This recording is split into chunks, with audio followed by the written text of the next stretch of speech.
our lesson for February the 9th, we come finally to the cross. The cross is the enigma of the Christian faith. I mean, if we think about Jesus as God incarnate, we don't have any problems thinking about His miracles, or we don't have any problems thinking about the truth of His teaching. We don't have any problems thinking about how magnetic He was as He moved around among the people in Palestine. And we don't have any problem thinking about His resurrection from the dead. If this is God, all of those things make sense. But what doesn't make sense, what we have the greatest problem with over the ages, is trying to understand the cross, why Jesus died. Paul even dealt with this. He said it is a stumbling block to the Jews, it is foolishness to the Gentiles, but to those of us who believe, it is the power of God. So the lesson today will help us look a little more closely at this enigma at the center of our faith, and that is Jesus' death on the cross. Now, Roman numeral number 1, we're going to set the stage beginning chapter 19, verse 16. Following the appearance before the Sanhedrin where He's condemned to die, Jesus is going to be brought back to Pilate. John doesn't tell us that here. He recognizes His innocence, as we talked about in last week's lesson. But finally, Pilate, the politician, won out over Pilate, the human being. And he says, all right, go ahead and do it. If this is what you're determined to do, go ahead and take Jesus to the cross.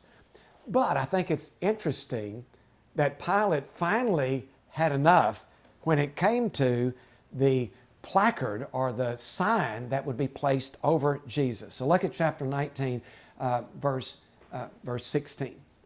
It says in verse 16, so the soldiers took charge of Jesus, carrying His own cross. He went to the place of the skull, and here they crucified Him with two of the thieves. And Pilate had a notice prepared and fastened to the cross. It read, Jesus of Nazareth, the King of the Jews. Now think about that. Can you imagine how that infuriated the religious leaders?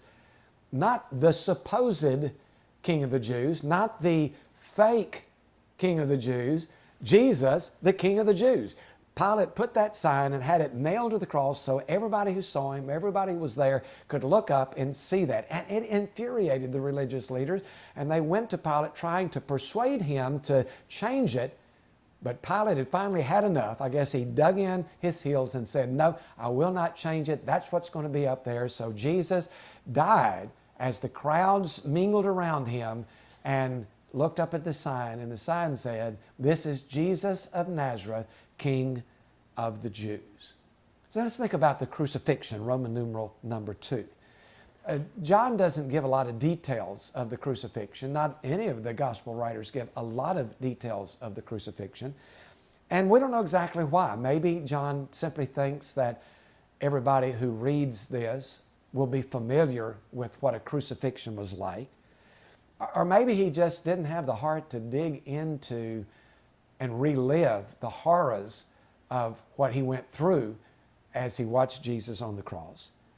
But nevertheless, we can assume some of the details by assuming that Jesus' crucifixion went pretty much like the other Roman crucifixions that we read about in writing outside of the New Testament. And it would go something like this. The crucified person, the